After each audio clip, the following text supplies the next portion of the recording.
Hello, this video is presented by the Children's Minnesota Rehab Pediatric Pelvic Health Program, and the topic of this video is urge and overflow bladder incontinence.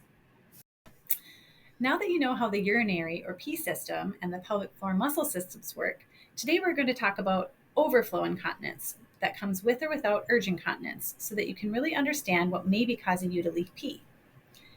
Urge incontinence or overflow incontinence often occurs when a person chooses to hold their pee for too long, too often. In this situation, the bladder will fill with pee, send the urge message to the brain, the person will get the message, and then choose not to empty the bladder at that time. A person is able to do this by squeezing their pelvic floor muscles to hold in the pee. When you squeeze your muscles and decide not to empty, you tell your bladder that it's not time to go, and the urge to pee will go away for a little while. A person may choose to keep playing, and all the while they're playing, their bladder keeps filling until you get another message that you have to pee. No, I'm not ready yet. I want to keep playing. So you keep playing a little bit more, and your bladder keeps filling more until finally you get another message. But this time your message might be really strong. You really have to pee. And this time it's a little bit too late. So the bladder can't hold the pee long enough to get to the toilet, and or the pelvic muscles won't hold the pee in anymore, and so pee leaks out. For some people, when this happens, only a little pee will come out, and for others, a lot of pee will leak out.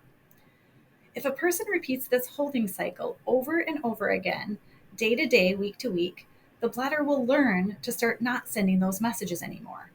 Or it may still send occasional messages, but it will do it when the bladder is too full and it's too late. Another situation that can occur is that a person might be getting those urge messages to the brain, but they might not understand what those messages mean, or they might not understand how to respond to those messages. This lack of understanding of what that message means can also lead to eventual overflow or urge incontinence. Some things that might happen in your body with urge or overflow incontinence are the nerve and brain connections in the system get confused and may send the wrong message or no message at all regarding what the bladder needs. Your pelvic floor muscles have to work extra hard throughout the day and they get tired. Your pelvic floor muscles might get too used to holding and forget how to relax properly when it's time to go. The bladder might not fully empty during leaks, and that leads to more leaks. Or the bladder muscle might get stretched out and might have a harder time pushing the pee out. The important thing to know is that the bladder is trainable. If your bladder and brain have gotten confused and into some bad habits, there are many things your rehab therapist can teach you, so your bladder, brain, and muscles get back on track.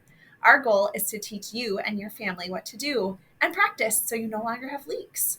Some of the things your therapist will teach you include healthy habits to keep your bladder and bowel, your pee and your poo systems healthy, how to plan toileting habits even when you're not getting the urge, how to build muscle strength, coordination, and relaxation techniques so you stay dry, techniques so you can fully empty your bladder when you pee, techniques to problem solve during the training process. And remember, your family and your therapist and you are a team, and it will be important for everyone to do their part. Thank you for watching today. If you've got questions, talk to your therapist. We're here to help.